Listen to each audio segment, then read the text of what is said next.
মন্ত্রী, আমার বাবাকে ছেড়ে দিন, নইলে পরিণাম ভয়ানক হবে। আমি যেভাবে বলছি তুমি ঠিক সেভাবেই করো, তাহলে তোমার বাবাকে মুক্ত করে দেব। মন্ত্রী সাহেব, আমি কোনো কুকুর নই যে আপনার ইশারায় নাচবো। আরে ওরে ছেলে, তোর কি মন্ত্রীর ক্ষমতা সম্পর্কে কোনো ধারণা আছে? এখানে প্রমাণের কোনো দাম নেই। ওরে ভিখারি, তুই কি করবি? আমি এই থানার ভেতরে তোকে আর তোর মন্ত্রী সাহেবকে ঢুকিয়ে দেব। তুই কি বলছিস জানিস আমি কে? সকালের নরম আলো তখন ছড়িয়ে পড়ছিল। 16 বছরের রাহুল তার পুরনো বস্তাটি কাঁধে নিয়ে ময়লা বাঁচতে বেরিয়ে পড়েছিল। বাড়িতে তার অসুস্থ বাবা শয্যাশায়ী ছিলেন, তাই রোজগার করা তার জন্যে খুবই জরুরি ছিল। সেদিন সে শহরের ধনীদের বড় বড় বাংলোর এলাকায় চলে এসেছিল। একটি চকচকে সাদো বাংলোর সামনে ময়লার ড্রাম রাখা ছিল। আশপাশে কেউ ছিল না দেখে সে চুপিসারে ময়লার মধ্যে থেকে প্লাস্টিক আর বোতল আলাদা করতে শুরু করল। সে খুব তাড়াতাড়ি কাজ করে যাচ্ছিল। হঠাৎ তার হাতে কিছু একটা অদ্ভুত লাগল। সে হাতটা ভেতরে ঢুকিয়ে টেনে বের করল। একটা পুরনো ব্যাগ বেরিয়ে এলো। রাহুল কয়েক মুহূর্ত সেটার দিকে তাকিয়ে রইল। তারপর নিজের মনে বলল, দেখেই নি একবার। সে ব্যাগটা খুলে ফেলল। ভেতরে কয়েকটা কাগজ, একটা ভাঙা মোবাইল ফোন আর একটা পেন ড্রাইভ ছিল।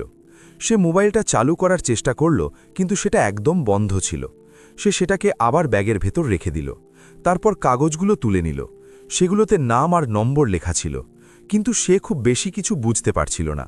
রাহুল ফিসফিস করে বলল, এগুলো আবার কি? তারপর তার চোখ পেনড্রাইভের দিকে চলে গেল। সেটা অন্য জিনিসগুলোর থেকে একেবারে আলাদা মনে হচ্ছিল। ঠিক সেই মুহূর্তে বাংলোর গেট খুলে গেল।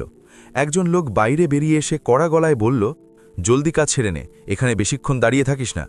রাহুল মাথা নেড়ে সাঁ দিল আর খুব তাড়াতাড়ি সব জিনিস বস্তার মধ্যে ভরতে লাগল। সে ব্যাগটাকে নিচে চেপে ভালোভাবে লুকিয়ে রাখল। কিছুক্ষণের মধ্যেই সে সেখান থেকে চলে গেল। যেতে যেতেও তার মন পুরোপুরি সেই ব্যাগের দিকেই পড়েছিল। দুপুরের মধ্যে কাজ শেষ করে সে বাড়ি ফিরে এলো। তার বাবা চারপাইয়ের ওপর শুয়েছিলেন। বাবা জিজ্ঞাসা করলেন, আজ তো বেশ দেরি হয়ে গেল। কাজ অনেক ছিল। সে চুপাসাপ বসে পড়ল। রাত গভীর হয়ে গিয়েছিল। রাহুল ঘরের মেঝেতে বসেছিল, আর তার সামনে সেই পুরনো ব্যাগটা রাখা ছিল। কিছুক্ষণ পর সে ব্যাগটা খুলে সব জিনিস বাইরে বের করল। সে মোবাইলটা তুলে দেখল, কিন্তু সেটা এখনও বন্ধই ছিল। সে সেটাকে একপাশে সরিয়ে রাখল। তারপর কাগজগুলো খুব মনোযোগ দিয়ে দেখার চেষ্টা করল। কয়েকটা নাম আর নম্বর তার চোখে পড়ছিল, কিন্তু সে বুঝতে পারছিল না যে এগুলো আসলে কিসের।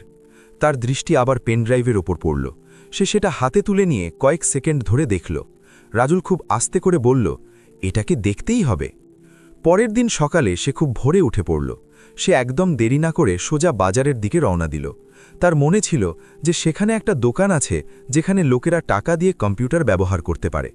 কিছুক্ষণের মধ্যে সে সেই দোকানে পৌঁছে গেল। ভেতরে কয়েকজন ছেলে গেম খেলছিল। রাহুল ধীরে